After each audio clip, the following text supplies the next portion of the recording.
wabarakatuh. Waalaikumsalam warahmatullahi wabarakatuh.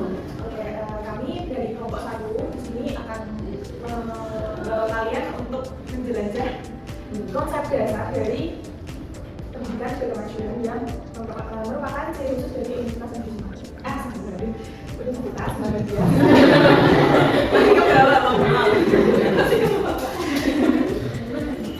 Oke, pertama saya akan bertanya, menurut kalian pendidikan keberhasilan itu seperti apa? Boleh angkat tangan yang mau menjawab. Pendidikan yang mengikuti perkembangan zaman. Mungkin. Oke, terima kasih. Ada yang lain? Iya, boleh. Pendidikan yang mencari inovasi-inovasi baru. Inovasi yang baru. Terima kasih. Ada lagi? Oke, silakan.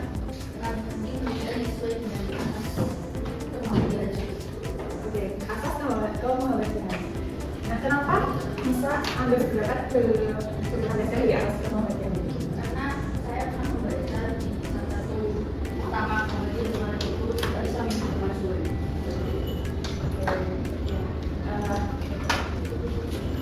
Jadi dari bisa disimpulkan dari 3 pendapat itu, memang pendidikan berkelanjutan itu adalah pendidikan yang memang disusun atau dididik itu untuk mengembangkan pendidikan itu supaya mengikuti perkembangan zaman, tapi masih berlandaskan dengan nilai-nilai Islami, sosial dan juga pendidikan itu sendiri. Nah, di sini nanti kita akan menonton sebuah video, akan menyimak sebuah video, jadi tolong disimak video ini.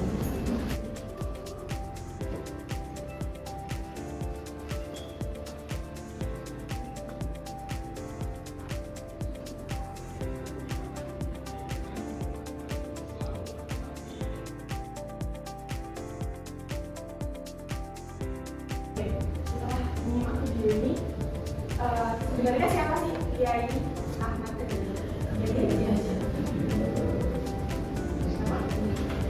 Dari Muhammadiyah.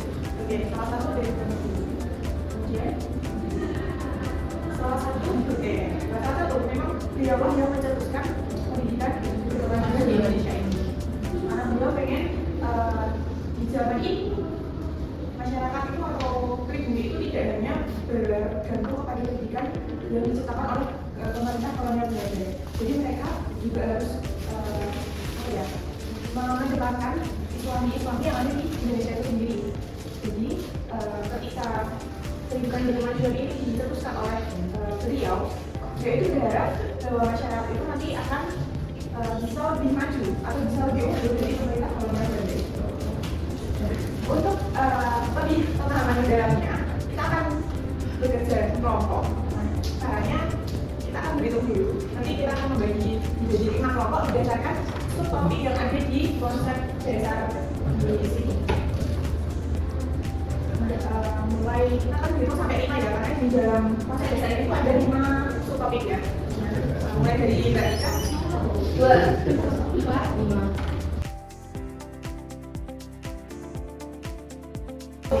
Oke, saya jelaskan teknisnya dulu ya. Nah, setelah kalian di kelompok ini, silakan membuka modul atau materi pertama yang ada di topik pertama di eksplorasi konsep.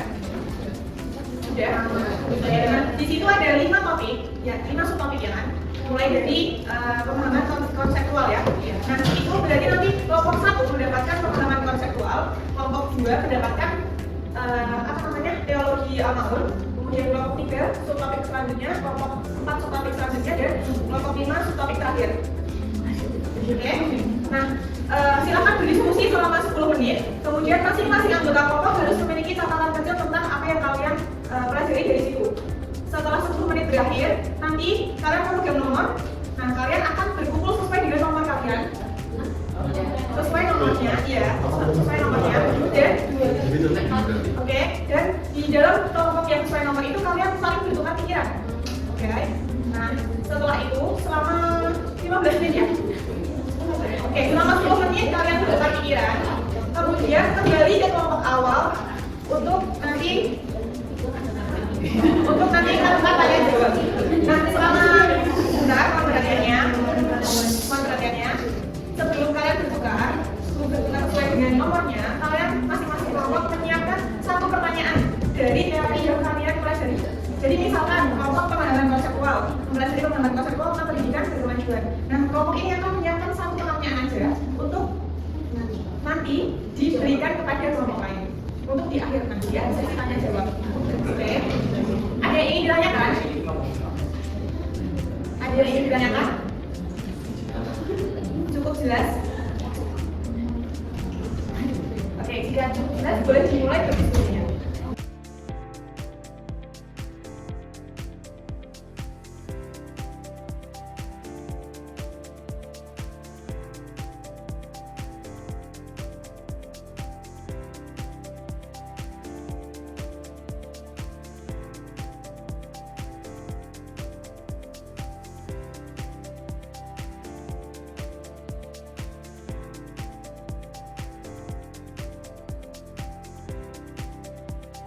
Kegiatan selanjutnya adalah berkelompok lagi atau tadi bertukar anggota berdasarkan nomornya.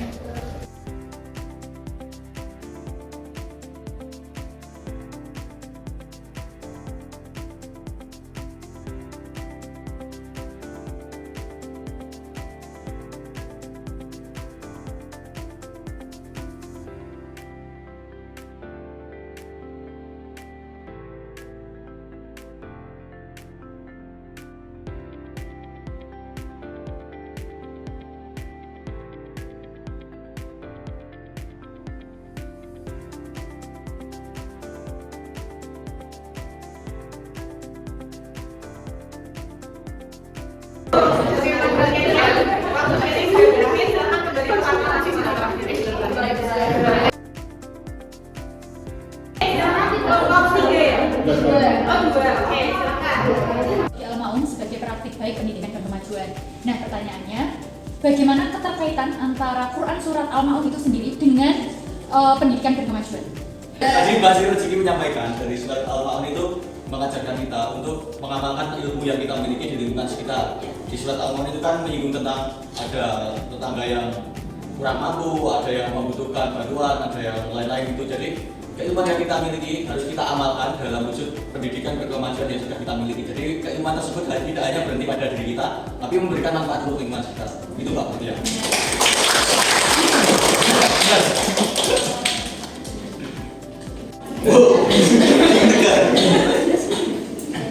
Ya, masuk. Iya. Tadi kan apa maksud dari amal ma'ruf nahi munkar? Selamat kan artinya bahwa untuk melakukan kebaikan dan menjauhi keburukan. Dan bagaimana dengan implementasi dengan pendidikan kemajuan bahwa seperti yang diceritakan oleh Jaji Ahmad Dahlan bahwa pendidikan itu tidak hanya mengejar teks, tapi harus digantikan dengan agama. Makanya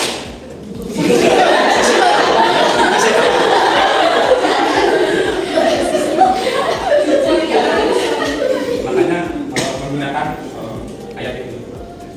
Ya. Tangan untuk kita semua. Bisa kita tarik kesimpulan dari kelima topik ini itu adalah saling berkaitan. Ya, jadi mulai dari konsep pemahaman konseptual itu pendidikan berkemajuan itu seperti apa? Itu adalah berdasarkan dari surat Al-Ma'un. Kemudian terbentuklah dari situ ada 3 pilar pendidikan berkemajuan yang apa saja? Agama, kehidupan sosial. Nah, dari pilar ini kemudian turun lagi atau juga dikembangkan lagi menjadi dimensi pendidikan berkemajuan. Nah, dari dimensi ini juga nanti melahirkan, bukan nanti, sudah melahirkan visi dan misi dari pendidikan berkemajuan yang diusung oleh Kiai Haji Ahmad Dahlan. Jadi kelima subtopik ini adalah saling berkaitan. Makanya ketika kami membuat sharing itu kalian persiapan saja, oh ternyata ini memang saling berhubungan ya dari satu topik ke satu subtopik dengan yang lainnya. Jadi itu teman-teman tentang pendidikan berkemajuan secara komprehensifnya. Terima kasih atas apresiasi dari teman-teman semua. Dari kelompok 1 mengucapkan banyak-banyak terima kasih. Sekian dari kami. Assalamualaikum warahmatullahi